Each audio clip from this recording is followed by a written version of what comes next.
What up, my freaks? RuinusInsight here with part 24 of my Total War Warhammer 3 modded Orion Immortal Empires campaign.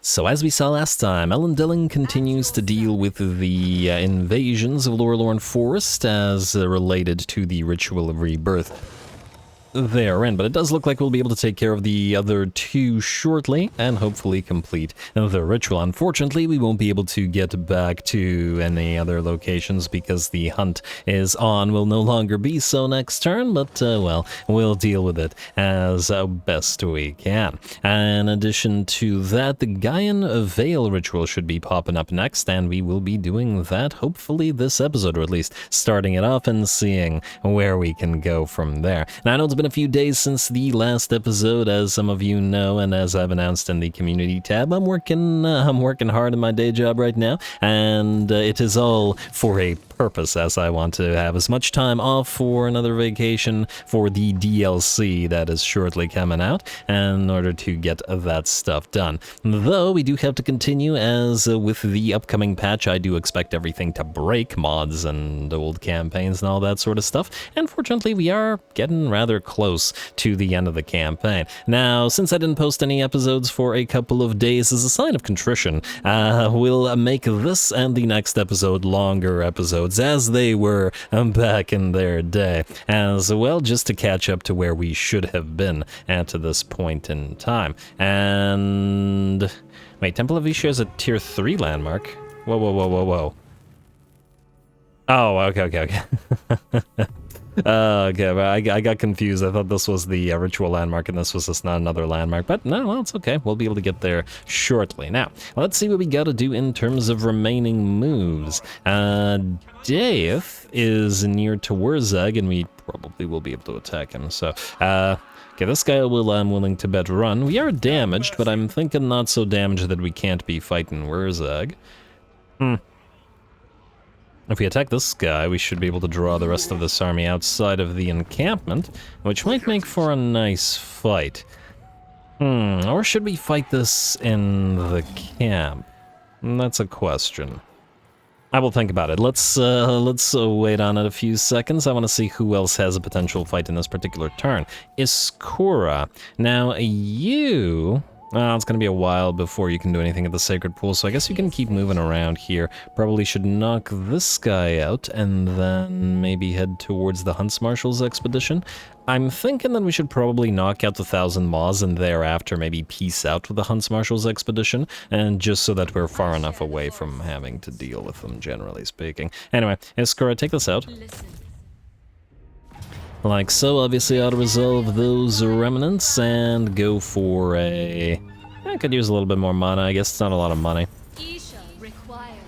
Alright, nice. And another Forest Spirit, always nice to have as well. Enemy killed in battle, Charmed Shield, Iskura. I don't think you need that, though I did put you into battle, into melee rather, last time, even though I shouldn't have. Hopefully I just don't do that again.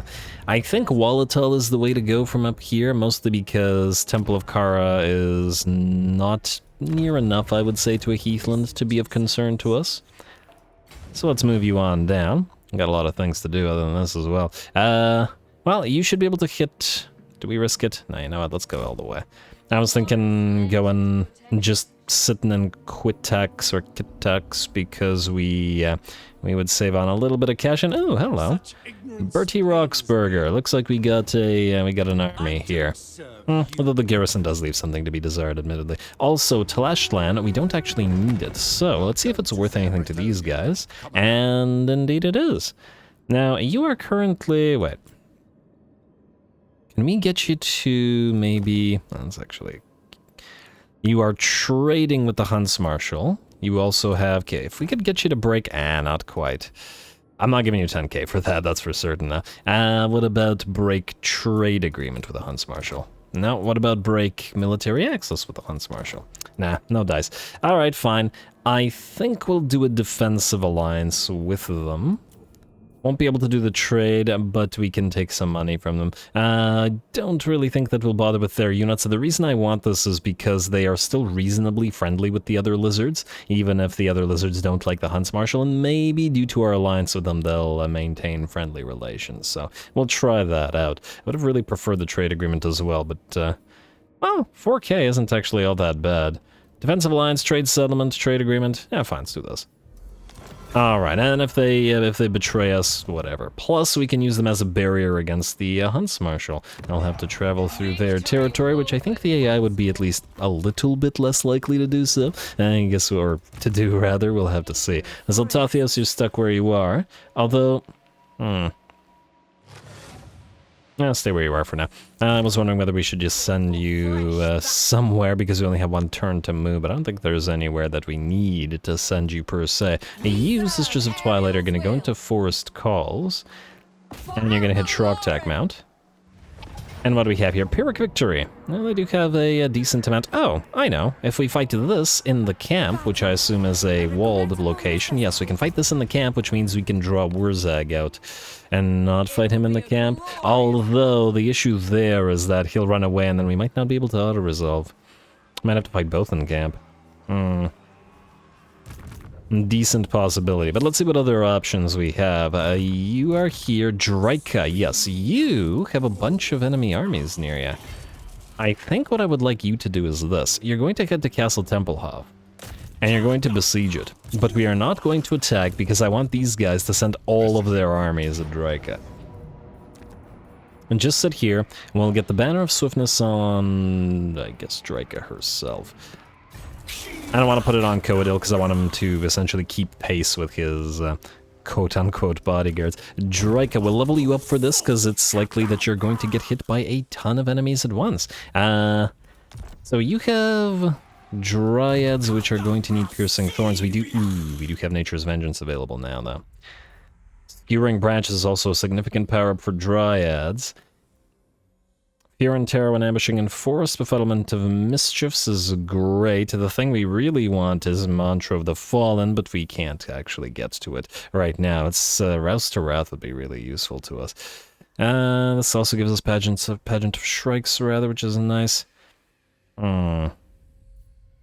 I think we'll get 1 point in Nature's Vengeance, but rather than doing the rest of these, we'll go for Skewering Branch, because that +3 armor-piercing weapon damage for Dryads will mean a significantly easier time for them, specifically against the Graveguard, which are pretty numerous in the garrison force. And the Black Knights, Blood Knights, anything really of that nature. Next up, we've got the Branch Wraith. What do we want to do with you? Now, Ancient Attendant is nice. We have Shield of Thorns, Earthblood, and Smoke and Mirrors maxed out, which are the main things. We could get you a Penumbral Pendulum, but I don't think we have the mana to cast it over much, especially when Draika can cast it instead. And she does have it on tier 2. I think you're probably going to be spamming Shield of Thorns instead. We could go for the Call of the Woods, which is not a crazy buff, but it is a buff. I think it'll probably give us more value than Evasion will, since the Dryads are going to be a lot more threatened than the Branch Wraiths are. So Call of the Wood. And then the other 3, you're all kind of in the same place. You need to max out Shield of Thorns and Earthblood, though, because we spam that all the time. Although, since we're spamming it, we should also probably get Smoke and Mirrors for all of you, so maybe over Earthblood, Shield of Thorns, and you have Smoke and Mirrors, and you can have Shield of Thorns and Smoke and Mirrors. There we go. Man, I wish this wasn't rank 15. Really want that extra 4 armor-piercing weapon damage, because we got another +12 armor-piercing damage, which is a significant upgrade for all the Dryads, and a bunch of armor and speed and stuff as well. Anyway, Coadil. Unseelie Court will give us Blade of Terrors. The leadership... the leadership reduction of this is not so bad. We could also go into his casting tree, but to be fair, we also have a lot of casting already available to us. You know what? I like the idea of a leadership shock. It could be particularly useful with all the forest spirits in this particular army, of which we now, I think, have for every single... yeah, we do. Okay, I added the last one. Lovely. Alright, Draika, stay there. Fight all those armies at the same time. Next up, who do we still have? Those Sisters of Twilight, Dulcith, Trelon, Strasslad doesn't need to move right now. We do want to get him a proper army, but it's not super critical right now. Akka. Now, originally, we were planning to send Akka to deal with the Bleakhold Fortress. because those guys are going to probably take Hag Hall. But I think what we'll do instead is once we take Shrogtag Mount, maybe we even sack Shrogtag Mount. Are these guys at war with them? We send the Sisters of Twilight southward to deal with this. They might even be willing to peace out. Yeah, because I think what we want to do is instead, while we have 1 turn left of the Wild Hunt, send Akka here to the guy in Vale, where he can defend against the oncoming invasion. So, sit there, invasion in 1 or 2 turns. Or ritual activation, and it's certainly one we want. Alrighty, time to fight, I think. We'll start with the Sisters of Twilight, because I was talking about you 2 seconds ago. Go.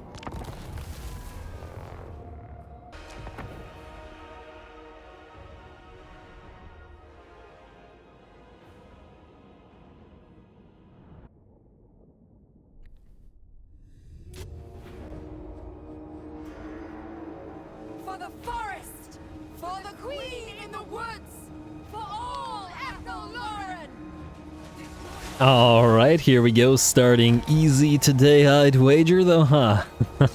I had assumed that the sisters would be able to arc over the wall here, though it looks like they are able to sort of arc over this, just they don't like to arc over that thing. That's alright. We'll deal with it, just move them a little bit closer. Also, it's so weird seeing orcs using a dark elf settlement, but anyway. I wager that this will be a reasonably easy. It's not going to be the same kind of insanity that we've seen in the Imric campaign with the aerial army there, because Skycutters are just bonkers, but still pretty darn solid, I would imagine. The ammunition is probably going to be the thing to watch here as well. I doubt that we have enough ammunition on the relatively limited number for units of Hawk Riders that we have, or 4 units of Hawk Riders that we have to deal with what we've got to kill in terms of numbers. Fortunately, the Forest Eagles are a ripping face as they usually do, and have pretty much destroyed this unit of Orc Error Boys, and are just going to be hunting enemy range units as much as they can. Tower is nearly done for as 2 units of Forest Eagles have peeled away, and we've also got a little mini fight going on down here. Obviously, the ground units, filthy ground units that are going to be deleted from this army are ones that we don't really care about in terms of casualties, but they can hold back the enemy while the Hawk Riders fire down from above. Some nice arcing shots from you, at the very least. There we go. Alright, and it looks like a unit of Boar Boys was attempting to come down and charge us, but it didn't work out so well for them either. Only 4 units of Glade Guard here, but certainly enough to deal with a couple of units of enemies, with the Hawk Riders, of course, firing into the enemy's back. Sisters of Twilight still hovering overhead, launching those sort of multi-shot Eagle Claw Bolt Thrower-like arrows, while the Forest Eagles do their work. Ooh, very nice. The fire, the shots, the range attacks from the sisters are so darn flashy. You gotta love them. And I also love the Forest Dragons as well. It's really nice that we've got mounts of Forest Dragons, whether it be our unique Forest Dragon or whether it be the other Forest Dragons on our other lords, simply because it's so difficult to get tier 5s and tier 5 settlements and actual access to Forest Dragons themselves. Though it's almost like we have plenty because our lords have them, but anyway. Anyway, looks like the Sisters of Twilight are doing it, and we similarly have 4 tree men, don't we?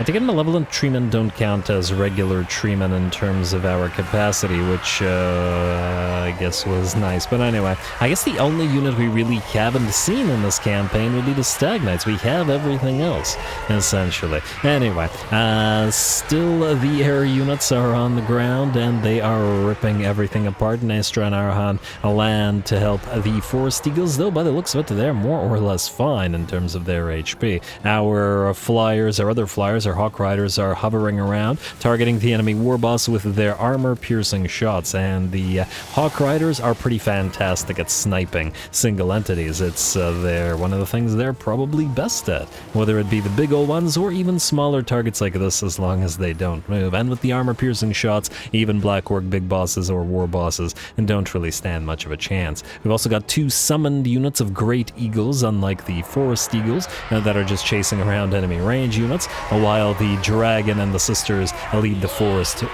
I was about to say Forest Dragons, Forest Eagles, through the masses of orcs. Mounts of Power is already at about 90%, and by the looks of it, pretty darn effective. There's no real reason to move our limited melee forces forward, as most of the enemy will be destroyed by our flyers. And just like the enemy Lord, and just like the enemy Black Orc Big Boss. As Cain watches. And hey, Cain is a Wood Elf god as well, so I'm sure he's at least somewhat amused by all this. Certainly, I'm sure he doesn't want the orcs occupying a dark elven city.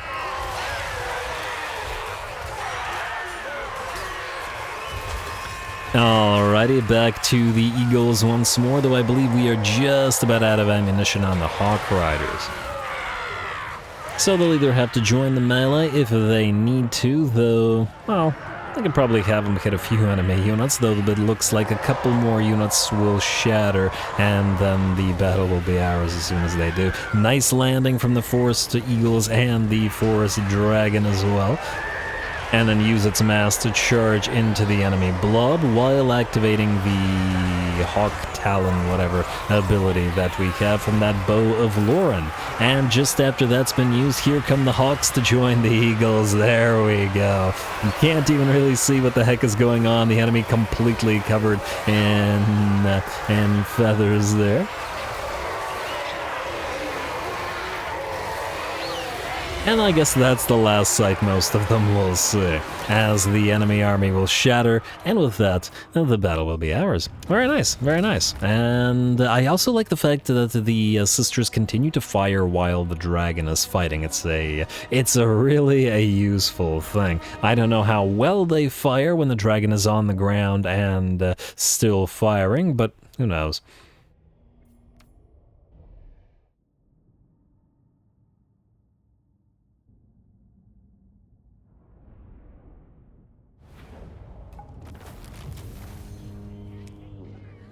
Alright, very nice indeed. You gotta love the Eagle Blender, and damn, 31k damage, 95k damage, and 800 kills as well on the Sisters of Twilight, and that, keeping in mind that they're not a caster unit, though they do have some abilities, it's pretty damn solid. Pretty damn solid. Very happy. I mean, they're basically a dragon combined with an eagle claw bolt thrower, which is kind of neat as a concept. I like these unique takes on lords in the sense that they feel very different from the way most, or many, I should say, lords function. But anyway, somewhere Arathon the Silver in town is very happy about the way this army is shaping up. Anyway, we're going to raise the place, and we're going to back the heck up. Dylan now has a Great Eagle, perfect. Broken Chains destroyed, which means another faction we're not at war with, but I'd rather them not hit us here at Hrothgar Spire. And this will allow us to travel... Okay, let's not suffer attrition now, thank you. Let's travel back towards the Witchwood, assuming that Malekith doesn't come down here, and I suppose if he does, we'll just backtrack and deal with him. I'm hoping that he'll try to deal with the Ancestral Throng instead. Granted, Malekith and the Drowned have taken most of the territory now of the Nagaryth Elves, which might mean they start pushing this way, but once again, if Aka's not here, then we'll have to keep the sisters around for this. Anyway, let's see who else needs to move. I'm not sure that there's anybody. Aka's obviously stuck where he is, but,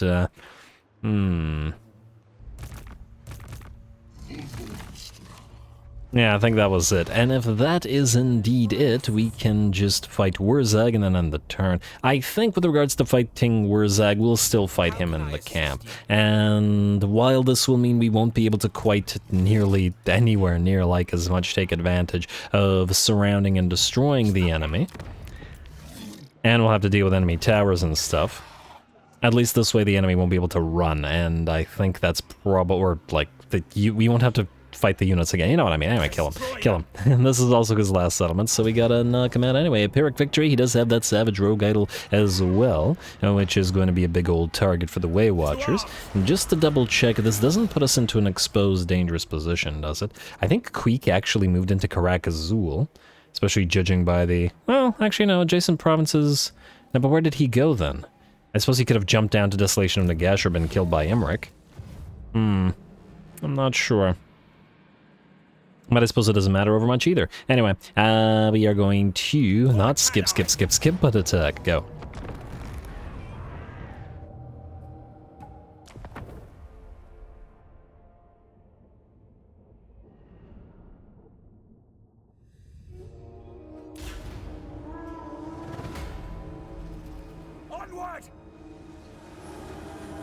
Alrighty, onward, not so much upward. I'm particularly excited about this battle. That's a lot of orcs, and that's a lot of fairly elite units of savage orcs in particular. Tons of bone clubbers and the like. We're going to start the battle off with a few shots coming in from our Way Watchers into this unit of bone clubbers, while we fire 3 or 4 uses of our arrows of Ruinous at Mr. Worzag. And down here, and by the looks of it, he's lost about half HP, so another volley will probably take him out. Once again, gotta love that ability in its current form. Enemies milling around a little bit, enemy trolls as well as savage orc boar boy biggins rushing around, trying to get rid of the trolls so that they don't charge our various units of Wildwood Rangers and Wardens, although to be fair, we have plenty of anti-large available on them, so we wouldn't be all that concerned. Anyway, we've got to cut our way through a lot of those orcs though, and it's time to join the fray and do so. Oh damn, wait, 1 second. Our Wardens of Sithral, our Wildwood Wardens have 72 speed. They're almost as fast as the Boar Boys are. Huh, I didn't realize the Wildwood Wardens were this quick. Wait, did we give these guys another buff or something that the... Because they're basically just as fast, or almost as fast, 8 speed short of being just as fast as War Dancers, which is pretty darn fast, you gotta admit. Oh, right, we got the Tretch Defeat trait. I was wondering where the extra speed was coming from. So yeah, they're pretty darn fast, and they're into combat now. We're going to separate our forces a teensy bit, the Wildwood Rangers and Wardens going off into 2 separate paths, though remaining just close enough to each other so that we can use a single use of the Shield of Thorns on all of them at once. Now, let's see how many of these savage orcs we can hack our way through. This isn't an ideal matchup for us because these are all armor-piercing units and the enemy is unarmored, so we're not winning the rock, paper, scissors game. But on the bright side, we have pretty high weapon strength on our own units, and splash damage attacks or splash attacks on our Wildwood Wardens as well. Plus, as we've seen in prior battles, the Wardens of Sithral in particular are a very nasty unit, and between the lethal poison that they deal and their high weapon strength, generally tend to rack up a massive amount of kills. Anyway, I guess we missed it, but Worzag has been killed. I guess it's not the first time, but we hit him once again with the arrows of Ruinous, and he's gone. And not to worry, we'll find another target. There should be another Lord running around out there somewhere, and I'm sure we'll be able to target him as well. There he is, coming in as a reinforcement. Give him a little bit of time, then we'll get back to it. Anyway, back to the fray, just a good old-fashioned brutal brawl against the Greenskins. And just the way we likes it.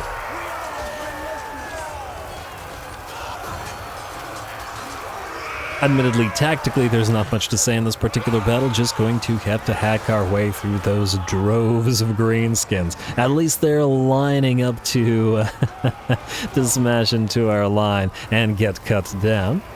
It does look like we've advanced a little bit in this direction as well, which is nice, although we are starting to take damage on at least some of the units of Wildwood Rangers. They are obviously a little bit more fragile than the Wildwood Wardens are, and will take more damage as such.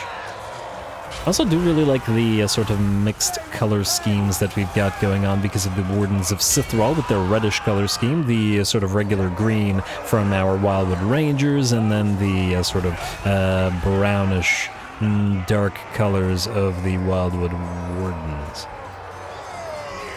Nice mix of units. Once again, I wish we could color coordinate our army or our armies a little bit more. Like even if we had like a bunch of Wildwood Rangers, just to get a few different color schemes going within the same army. It would even possibly help for, you know, identifying which unit is supposed to be where and keeping track of them on the battlefield. At least the teensy bit easier. Anyway, massive line of orcs still moving down towards the sort of, I don't know, wood elven thresher as they are wood chipper sort of deal. Orc chipper, I don't know. But I do know that the orcs aren't having a particularly good time. They are dishing out damage, but it's just not enough, even though there are still plenty more of them. Over in the background, we're also killing off enemy ranged units with our 4 units of Lord and Glade Guard. Of course, this does mean we're not providing the auras that they would normally provide to the other units, like the Dances of Loek, but we don't really have the ability to otherwise kill off all those enemy range units, as we have very limited ammunition on the Way Watchers. In fact, we stopped firing those Way Watchers arrows a little while ago, and have now just started to fire back a little bit more for just a little while. We're going to maintain about 20% of our ammunition or something along those lines, because the enemy Savage Orc or Savage Rogue Idol... Wait, Savage Rogue Idols are tier 3? Why are you lying, game? Huh. I'm pretty sure they're tier 5 units. Maybe Savage Rogue Idols are tier 3 and... 10,000 HP. Do regular Rogue Idols have 10,000 HP? Maybe they're just smaller and weaker than the regular Rogue Idols, and I just don't remember. That could be the thing.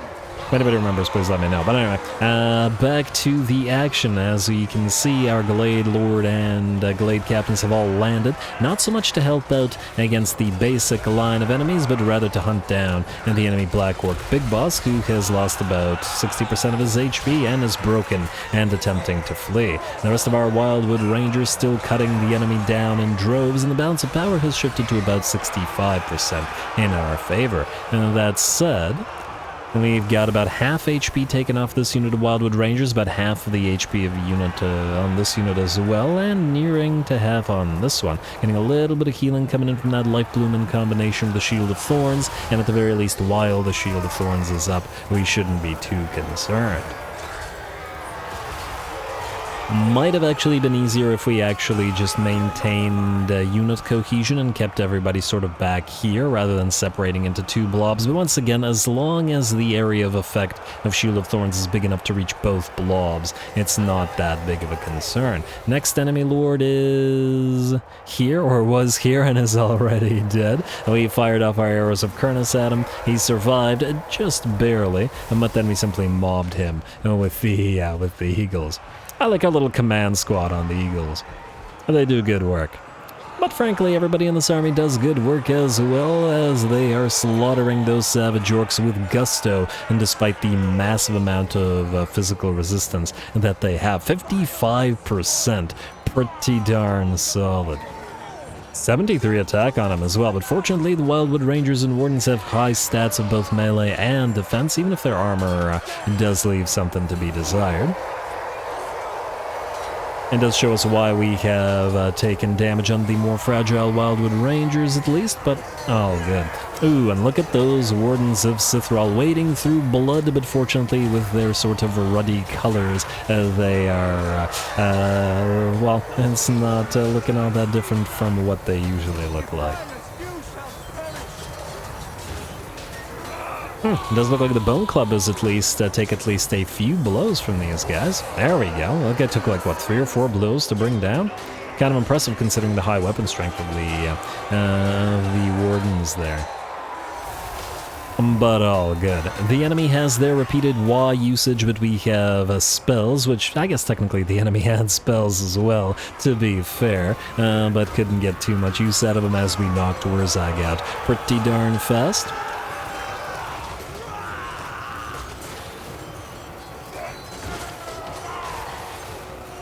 And perhaps the enemy should have just sallied out from all directions and tried to mob us in here. At least we would have had to retreat our units of away watchers. Like this, the enemy's numbers aren't really telling, and it's sort of even, as they aren't able to surround us.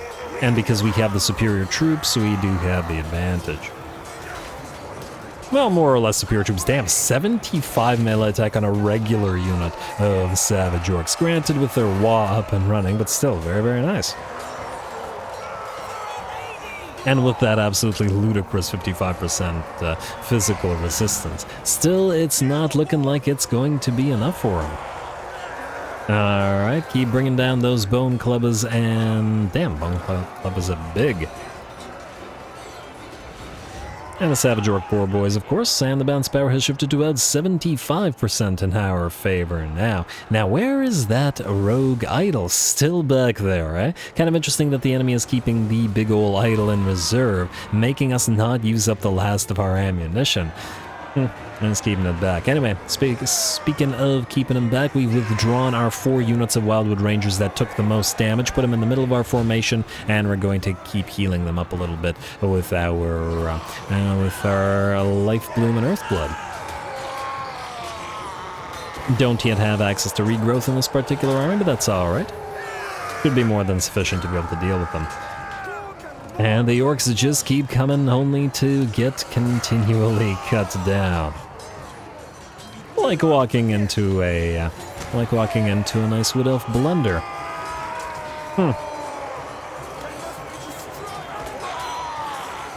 Funnily enough, I'm just wondering, talking about Wood Elf Blender here, our other Blender army was as our War Dancer army, which kills faster with the access to their dual weaponry. And it's a lot better against unarmored units, so I'm willing to bet against the Savage Orcs they would have killed this stuff a little bit faster. But against a more heavily armored foe, if we were to face off against Chaos Dwarfs, or, well, Chaos itself, or really any faction that brings a lot of heavily armored troops, I'm willing to bet that the Wildwood Rangers, especially buffed up as they are, would probably kill indecently faster. Although on the other hand, the Blade Singers are armor-piercing and splash damage and just very nasty units, so who knows? Who knows? I guess it depends on the sheer number of Blade Dancers. Anyway, it looks like, interestingly enough, while the enemy is still fighting over on the left flank, the right flank has completely collapsed, perhaps due to the fact that our Lord and Glade Captains were present there. Enemy is still heading across the bridge to fight the, smaller number of units remaining here, though the Wardens of Sithral have racked up 238 kills and 50,000 damage. Very solid.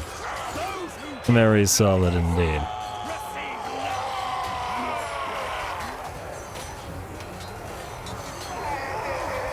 Although the fight actually tends to look a little bit better when it's sort of smaller numbers of units instead of so many units in the press that they're blocking each other and preventing each other rather from attacking.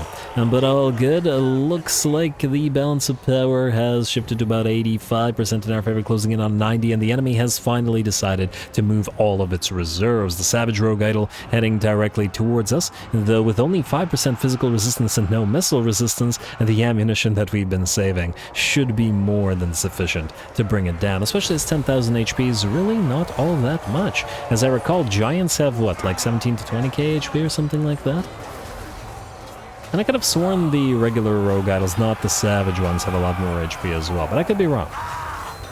Maybe that's the difference between Savage Rogue Idols and regular Rogue Idols. Funnily enough, I haven't played Worzag since before the introduction of the Savage Rogue Idols, so I just don't remember or know how that works for him.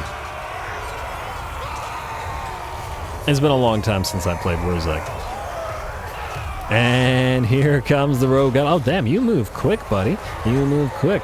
And you're gonna do that belly flop, and I'm just gonna smash it down like so, and you got yourself 1 kill so far. Though I'm willing to bet you're not going to be able to do too much with it as we...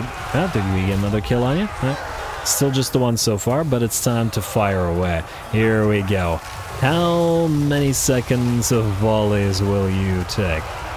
Not too many by the looks of it, as the Savage Rogue Idol and gets obliterated, and just as it does, the enemy army shatters, and the battle will be ours. Probably could have fired on it for while it was approaching, but it closed the distance so fast, I was kind of surprised by it. I always feel bad about these guys dying because they look confused and are kind of adorable. But anyway, you get pets.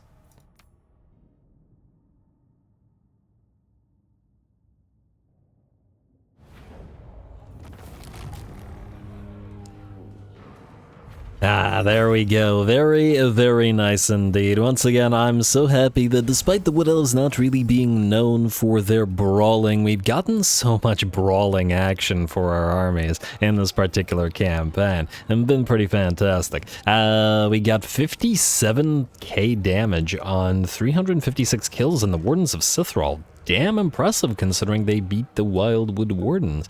Well...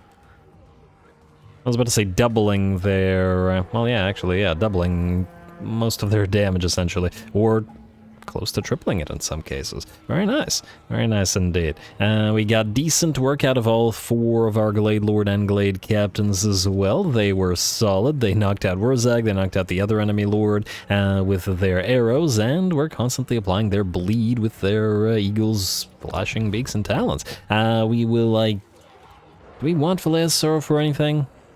It's another territory that we probably don't want to be holding. I think we'll just raise it.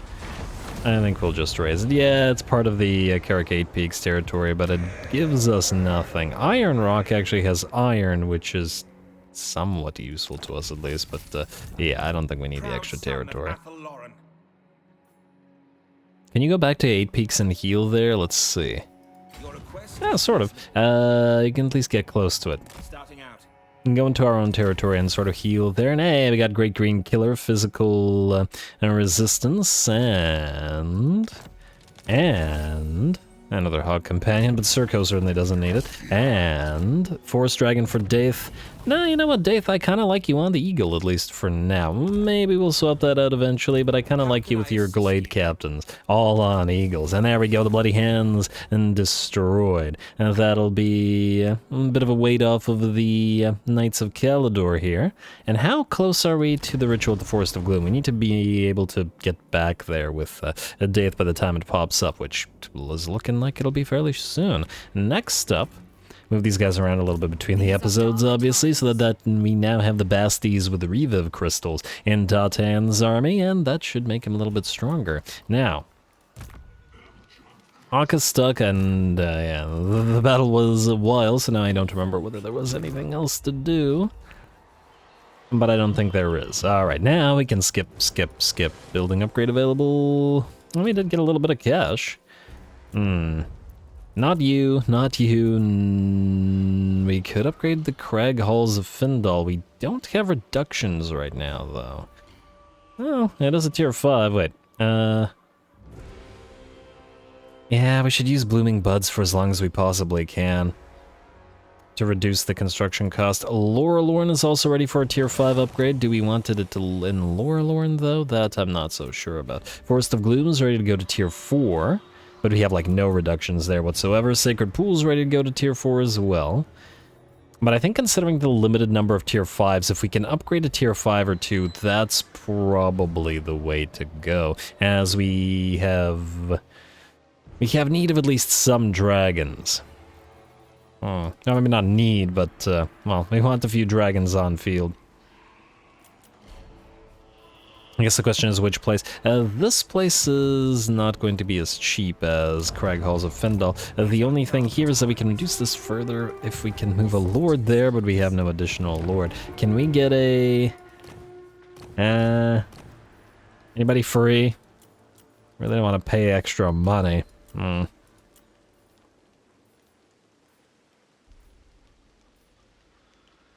one's okay, but...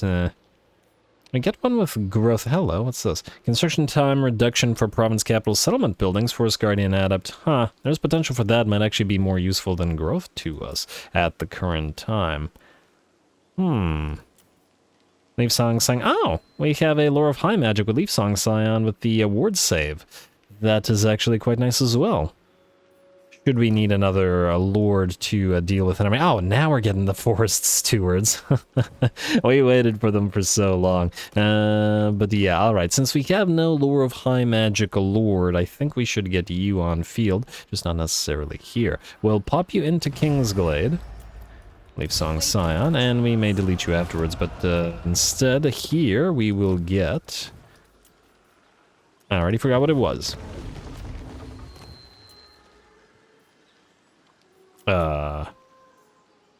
This one. Forest Guardian Adept. Alright. And then we'll call you Builder Varcio. So that I don't forget. And to reduce the construction cost further, we will give you the... Where's the magical item? Refined Dreaming Bow. There we go. Lovely. And any more? Well, I guess we could get you the growth thing. It's not like we need you to do anything else. Growth, yes. Then... Wait. Oh. Oh, by getting those, we slightly ran out of money. Damn, okay, now we need money. Can we cancel anything? Guess we could cancel the vineyard. Which will not give us enough. Unless... Wait. Well, actually, no, not unless. Well... Darn. We do have it for one more turn, so I guess we could build it next turn. This will disappear. Wait. Autumn, it'll go into winter. Ooh, does winter, however, reduce our construction or increase our construction costs? Because if it does, we... Okay, freaking heck, okay. Let's go here for a second. Talea, we are probably going to attack you. Not that we really care about them, but they kind of... Well... I'll think about it. It might not be super necessary. Dune Kingdom's Ice Scorch are all fine. We could get peace from somebody. Like the Flame Gullet Snap, they won't like that. Definitely not you, definitely not the Court of Libaras. Is anybody here that we can peace out for money, but also join your war against somebody that we do not currently have a war against? I think we're at war with the Aghole. Khemri, no. Thousand Maws. We could declare war on the Spinosotek dwarfs, but the lizards nearby won't like it, so that doesn't really help us right now. Well, because I overpaid. Guess we could cancel recruitment or something. Do we even have any recruitment to cancel? Damn it. Alright. I could also be wrong about the... How much did the seagull cost, I wonder? Please tell me that was enough. Oh, it's gonna be just... Okay, fine. There we go. And we'll build this up next turn. And I guess we'll take the extra turn to build that other eagle. Not a big deal. I am annoyed. Alright, now we can end the turn. Let's see. Draika should get hit by like 3 armies at once. Yuan Bo wants peace, but we might peace out with him. Right now we don't really care. More inclined to move towards those all-important rituals. And of course, with the interest in this campaign starting to wane, we are wanting to move towards the end. There we go. This is a solid stack for Draika to face off against. Lots and lots of zombies, but they'll make us tired and waste our spells. Gotta make sure we knock out the Black Coach, as it will be a big threat to the Dryads. There is also Isabella, though luckily for us, she does not have Wind of Death. So that doesn't need to be a concern. Just checking their spells out. Okay, so we got lots of healing. Got Spirit Leech on you, which might be annoying as well. Cairn Rates aren't going to be a big threat because all 4 spirits have magical attacks, and that's all I gotta say about that. Let's get to it.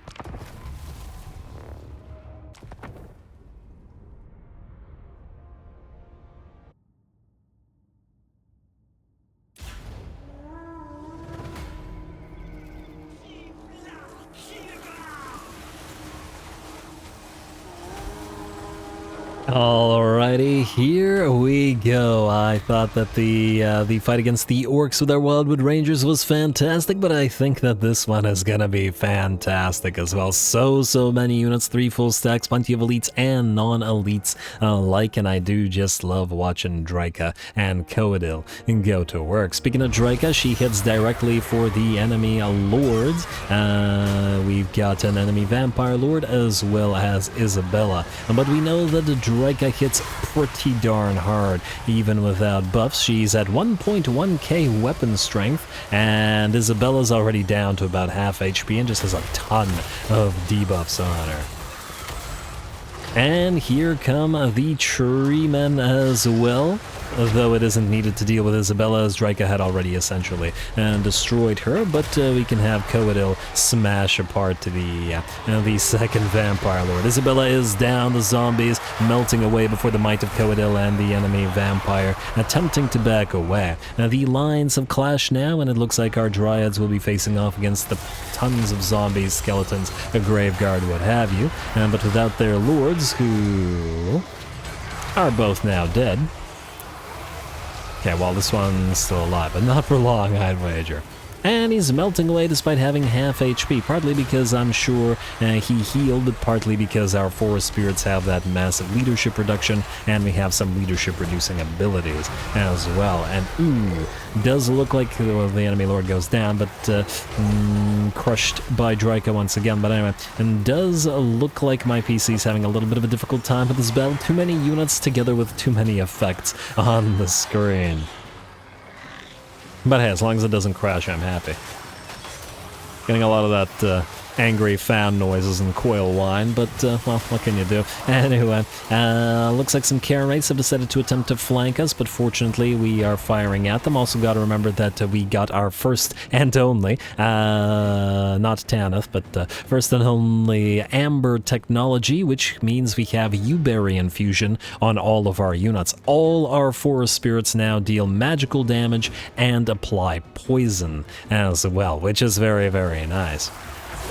Particularly not so great for the enemy Karen Wraiths, which get absolutely devastated by the fire from our archer dryads or bow dryads.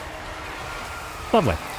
It looks like most of the enemy main line has collapsed of their first army, but of course the massive numbers of reinforcements, as we can see on the map, are starting to move onto the field, and we'll be having to deal with them shortly. Coadil's still smashing apart Graveguard and Skeleton and alike. Frankly, there's not much difference to him, as neither are going to be any kind of threat to him.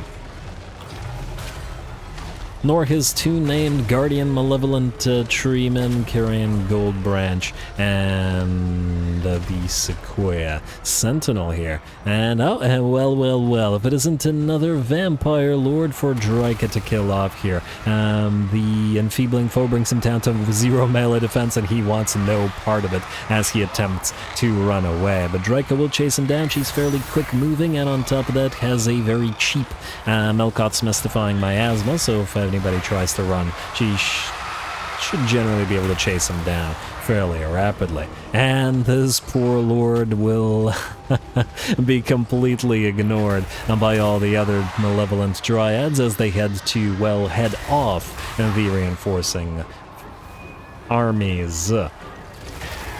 Alright, and here come Draika's handmaids to bring down the enemy lord. Not that she needed the help here, while more enemy units move onto the field. Another nice penumbral pendulum moving through the line of enemies as they move towards us, and Draika's summoned dryads hold back the tide of undead. Alright. Looking pretty good. The bounce power at about 50-50 so far. Does look like another unit of Karen Wraiths has managed to flank us more or less and deal a little bit of damage to the non-malevolent dryads, but we simply send in our 2 malevolent treemen to block them off and destroy what's left. The malevolent treemen will take point here and allow our malevolent dryads with bows to continue firing, although it does look like the enemy Black Knights will avoid the treemen, smartly so, and charge into the units of malevolent dryads. Unfortunately for them, Draika and her handmaids are here, and they will be able to rip into those Black Knights with a little issue. We don't unfortunately have enough mana to enfeebling foe them, but I suppose we don't really need to either. Coadil has, on the other hand, moved into this big old blob of enemies. Even more Cairn Wraiths moved onto the field, and it's just too bad we don't have an undead ally, as I would really have loved to have some Cairn Wraiths with some Malevolent Dryads. I feel like they do work nicely together. Or Malevolent Tree Spirits, rather, in general. Anyway, Coadil absolutely wrecking face here. He's gonna pop a Flock of Doom on the enemy, and on top of that, just with the Flock of Doom, he's gonna use Blight of Terrors as well, reducing the enemy's leadership by 15, and bringing everybody here down to 0 leadership. The entire blob before Coadil is melting away.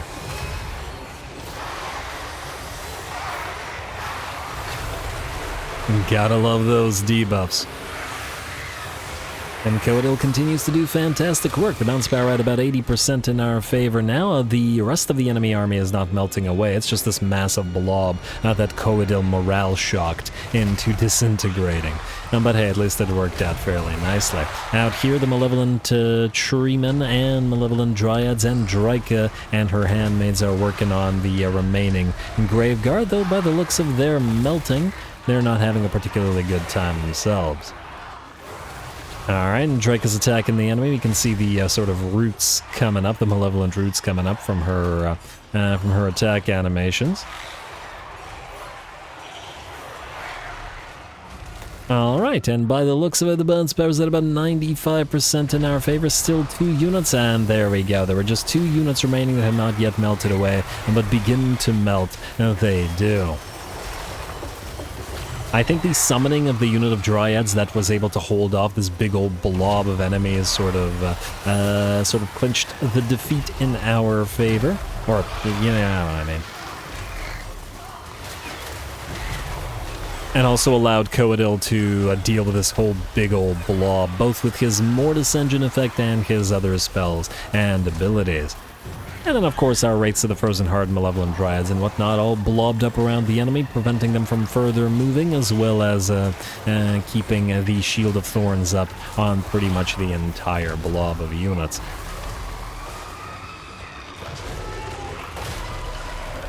And there we go, looks like the last of the enemy Graveguard will melt away, and with them, the battle will be ours. A heroic victory against 3 full stacks for Dryka, but that's as it should be.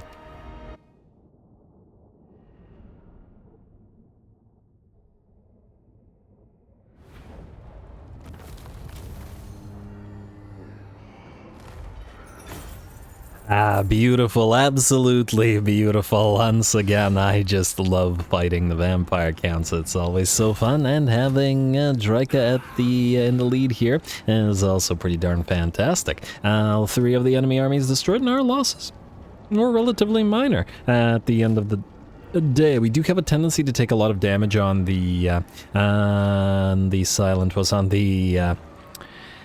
non-malevolent Dryads, simply because the non-malevolent ones are used as the flank defenders, and that's generally the most dangerous position to be in, so hardly surprising. 318 kills and a massive number of 51k solid damage on this particular branch rate that she did manage to get off a very nice Penumbral Pendulum, and of course Coadil maxing out or getting the best in terms of damage, which is hardly surprising. And an armor of silvered steel we don't really care about, but we will. I mean, there was no intention to actually take Castle Templehof, so we'll just raise it. I don't imagine Templehof is a special location, or at the very least it shouldn't be. Ooh, we will suffer attrition though, but well, what can you do? Abyssa wants peace, but no thank you. And Karand Kar wants peace. I don't even know why you want peace. Not like we're threatening you. Alright. Ally mobilizes towards settlement. Ally mobilizes towards settlement. Good for ally. Enemy killed in battle. Enemy killed in battle. Hunting Hound for Trelon. Headsman for Dryka. Sure. More leadership reduction. Why not? Constructor for Elendelling. And there goes the Wild Hunt. And now we're in winter. No, it doesn't pop any reductions. I don't like that casualty punishment rate reduction, but the melee defense is not so horrible. The minus 25 growth is a bit of an ouch, though, but what can you do? Ally begins outpost construction, good for ally. Ambusher discovered. Oh, right, you guys are still alive, are you? And oh, for the love of... Oh, they went around. Oh, these guys are so darn annoying. Well, Matorka's obviously going to fall, because, well, we also don't really care about it. No, look at these guys. They've recovered. I was going to wipe out these guys, which, well, I probably still should. Also because they're right there, and we kind of want to grab Sartosa, but that means there's no real army to send here unless... Wait.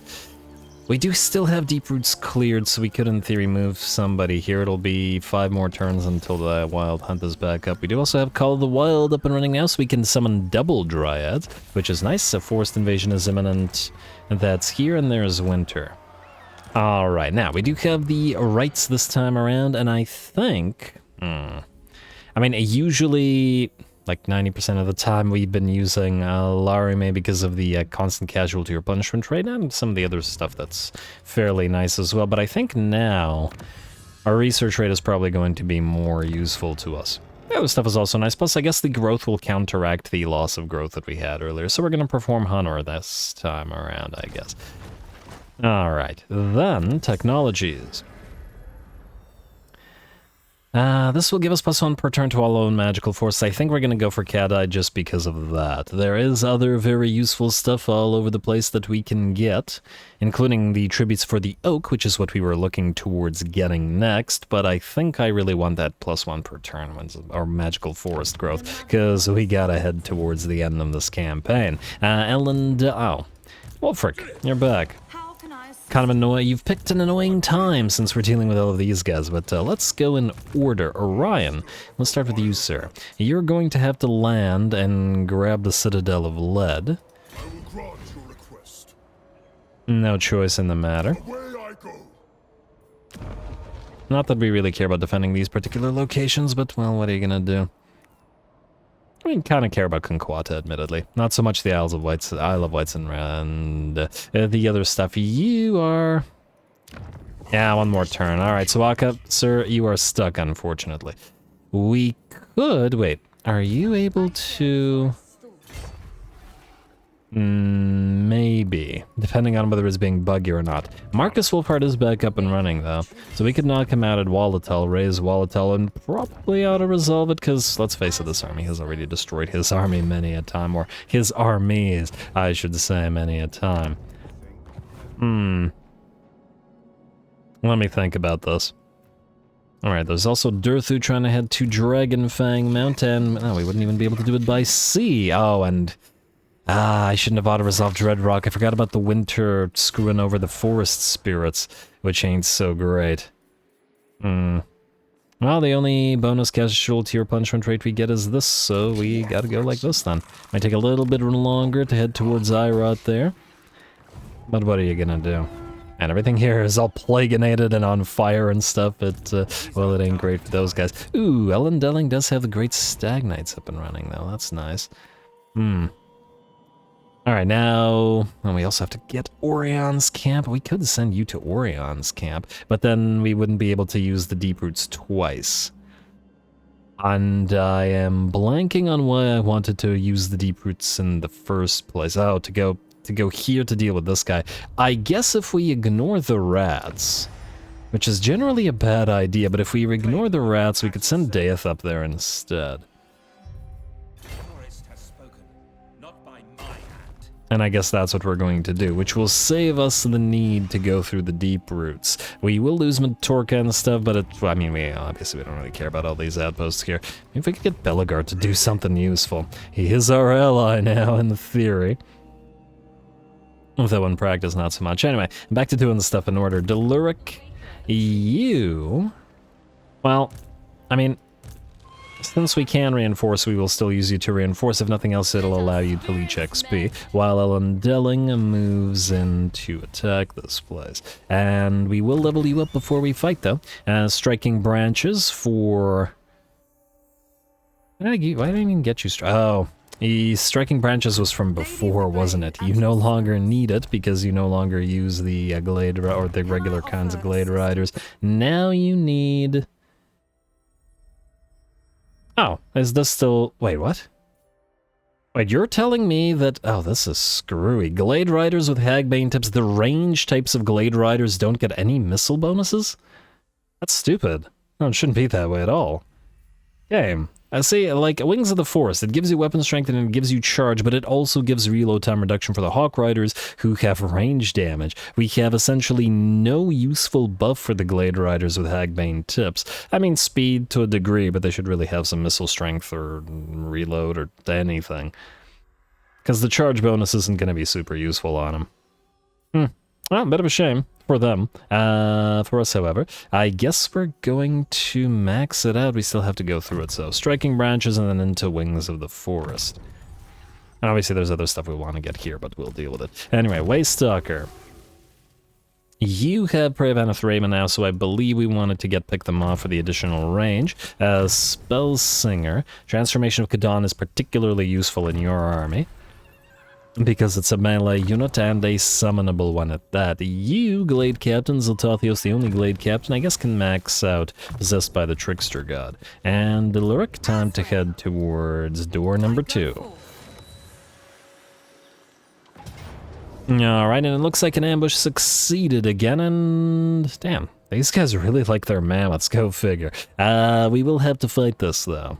Because if we auto-resolve it, we'll probably take significant damage and... oh, also lose a bunch of these guys. But I wouldn't have auto-resolved it anyway, because even if it is an ambush, we'll still need to preserve our units, because we'll need to fight the next one, and then Wulfric as well, go.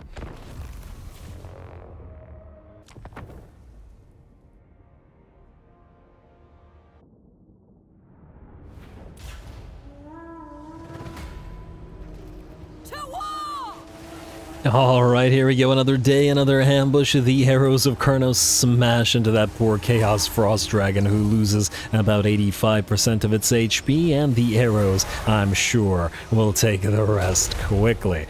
Ouch, a bloody end for the Frost Dragon, and now it's time to turn our attentions to the rest of the enemy army. 5 War Mammoths to their name, though, and that, at least, is pretty significant. Most of the enemy will attempt to escape off-field, as they have a tendency to do, though fortunately, since the enemy Marauder champions have grouped up here, we will hit a lot of them with the Flock of Doom.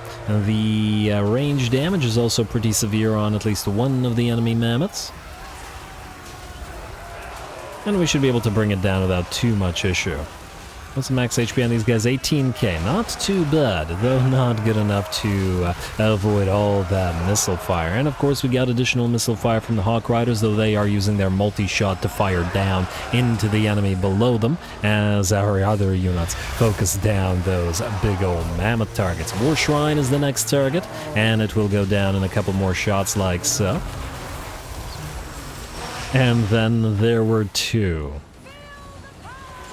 Alright, send those javelins at them, Sisters of the Thorn, and the Hagbane tips as well. And then there were no mammoths, and then there was no Lord. Oh, this Pathfinder.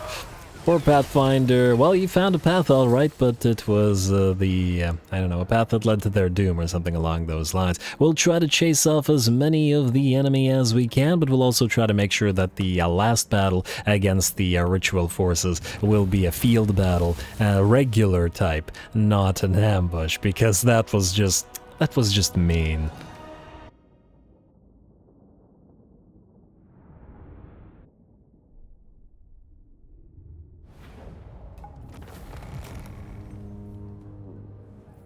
Alright, there we go. I still find these ambushes to be a little bit silly in concept, but, well, what are you gonna do? You're gonna back away. We'll have to chase you down, but fortunately, we won't be able to reach this one, meaning we'll fight that one properly. A unicorn for Valnal, sure. Oh, we can't reach you? Can you reach you? You can. Why am I laughing? Because even though you can, you won't be able to do anything useful with it. Dietershofen is also sparsely defended. I think then... Maybe I'll do this between the episodes, because we can move Elendilling and march stance like right here, and then have you attack it. But the auto resolve. You know what? Maybe we could just let the Glade Riders die. Screw it. Sorry, I'm sick of trying to keep those stupid Glade Riders alive. We'll just replace them with Wild Riders instead. It's a waste of time to have them. The auto resolve hates them too much. So we'll do this. Go here, and then kill us like this.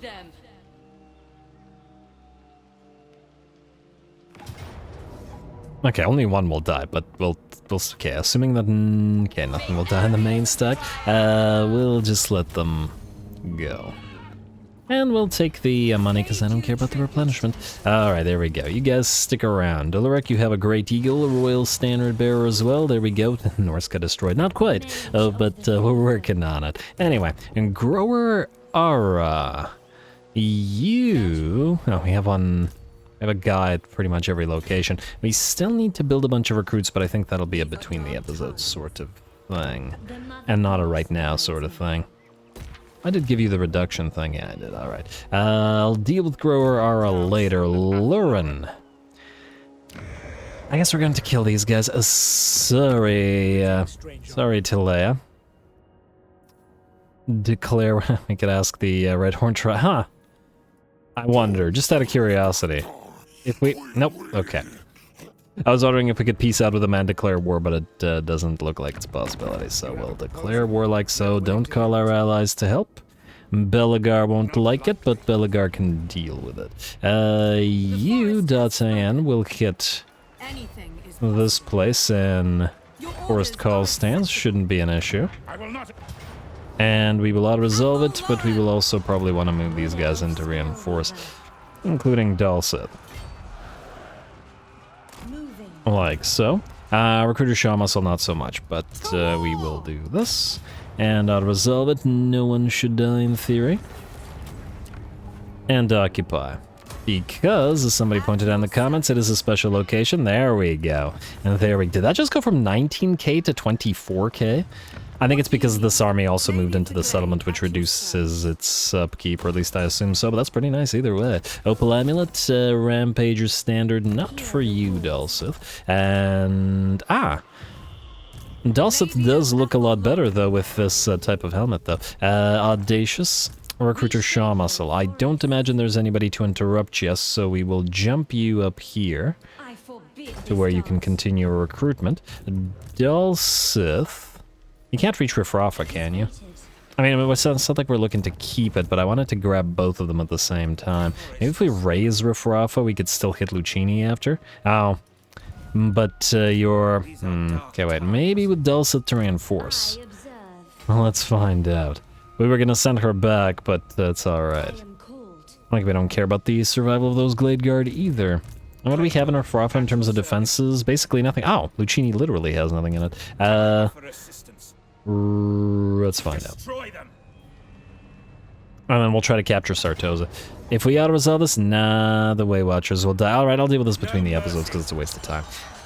Alright, Durthu, that was Loren. Well, it wasn't... Well, and Loren's moved, let's say, but there's other things to do. Nath, you're still doing the whole plague ship thing, just trying to not plagueinate our territories. Akka... Which Akka is this? Oh, you're the one that's recruiting birds. Yeah, keep recruiting birds as you like to do. Iskura, we were going to have you destroy Walatal. Probably with an auto-resolve, assuming that the game will let us. I'd like to move towards the next ritual, or at least complete this ritual. Oh, Pyrrhic victory because you have no way to... Alright, fine, besiege it. They're not gonna sally out, they'll just die. And we have Swinging Bows maxed out. It'll be a while until these guys benefit from rank 7, which means we can keep getting good stuff, like the Dwellers Below, Loec's Blessing. The fact that the Spellweavers have Loec's Blessing, but the actual Lords do not, means that these guys are even more Loec inclined, potentially, than the Lords that have potential to get the Loec buff, which is kind of interesting. Anyway, stay there, hit Walatal if needed. Who's next? Who is next? That was Iskura. Zaltathios, you're fine. Aezrit, you are supposed to guard the Shrine of Cain. And we'll continue to do so. So move to the Shrine of Cain. I might actually send you potentially to the to Conquata as well. Now everybody said they wanted the Stag Knights in Orion's army, and while I somewhat disagree, I'm willing to listen to the consensus, so that's what we'll do. We'll pop you into the Isle of Wights and we'll transfer the Stag Knights to him after. And we do have more Stag Knights available for him. He's gonna want at least 2 of the regular kinds, but or 2 more. And we can't jump you away anyway because we need to be able to use the deep roots. And and once again, I forgot who I was going to deep root where. Since we've taken this and you're moving here, we could move you. But I guess the question is, where would we move you to? This place is fine. Maybe we don't need to. Build this. I'll think about it for now. For fresh battle. Malekith. I wonder if he's moving towards us. One army might not be sufficient here, which ain't great. I mean, I guess we could move towards him and wipe him out. You know what? Go into ambush. Oh, you're gonna suffer attrition. I thought this was not attrition territory. We specifically moved here last turn because it wasn't gonna attrition. But apparently I screwed that up. Good job, Ruinous. Alright, fine. Move here in ambush stance, and we'll just hope that that is not attrition-y. And we will move you here. Malekith wouldn't be able to reach us. If he goes for Shoroktak Mount, we'll kill him with the Sisters of Twilight, and then try to book it back to the Witchwood as fast as possible, I guess. That's a plan, anyway. Dalsith and Co. between the episodes. Trelon, you are fine. Draika. Do we have another battle for you? There was another army down here, but it looks like it's gone, meaning we are free to raise Fort Oberstyre, though I guess with the caveat that we'll probably take further damage due to attrition. But what can you do?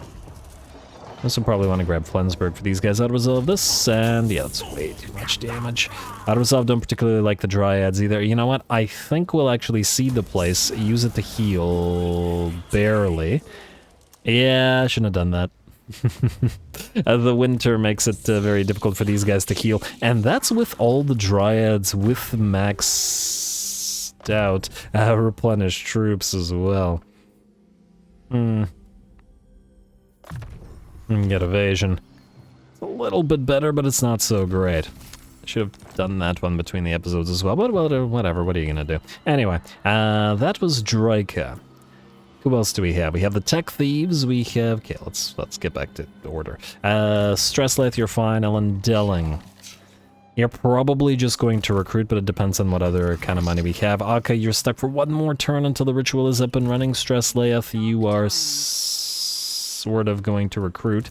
A builder is a builder. Dodan is just another builder, whatever. Tech Thieves, back to you, Kent. Let's start moving you around. You're gonna steal tech from Ironheim, or you're gonna attempt to do so anyway. You're gonna steal tech from here, and we'll see how that works out for us. Failure and failure, so not well. Next Tech Thieves, I did say we need more tech thievery. You have nothing useful, alright. So try to steal tech from Zufbar, if that one works. Oh. Wait, these guys hold Grom Peak, eh? I mean, we probably want to keep hold of Castle Drakenhof. Frankly, we don't want any of this other territory because we don't want to deal with it, essentially. But anyway, other Tech Thief. You are going for Fallen King Mountain, I guess, so continue to do so, please. At least this way we can keep an eye on... Another failure, come on now. Keep an eye on the Bone Rattlers. And that is looking like that's it. Alright, I would actually like to end the turn. But there's 2 between the episodes sort of battles, so I think then we will end it here. I'll do the admin, I'll do the little 2 between the episodes mini garbage auto-resolve avoiding battles then, and of course the building and the recruiting, and then when we come back we will finish up this ritual at the start of the next turn, as well as start the ritual at the Gaian Vale, and hopefully get Alka into another fight, and keep an eye out on the other rituals. This one's getting close at the Witchwood, 68, 64 in the Forest of Gloom. room. Jungles of Chian are a little bit far away. Griffinwood's okay. And we'll need to send another lord down to Orion's camp ASAP, which we've avoided doing, but we just don't have the number of armies necessary to do it right now. Anyway, more Orion to come, or at the very least a little bit more, as we are starting to run out of episodes as we're closing in on the end of the campaign, so stay tuned for it. Don't forget to leave those likes and comments below. All glory to the algorithm, and thanks for watching.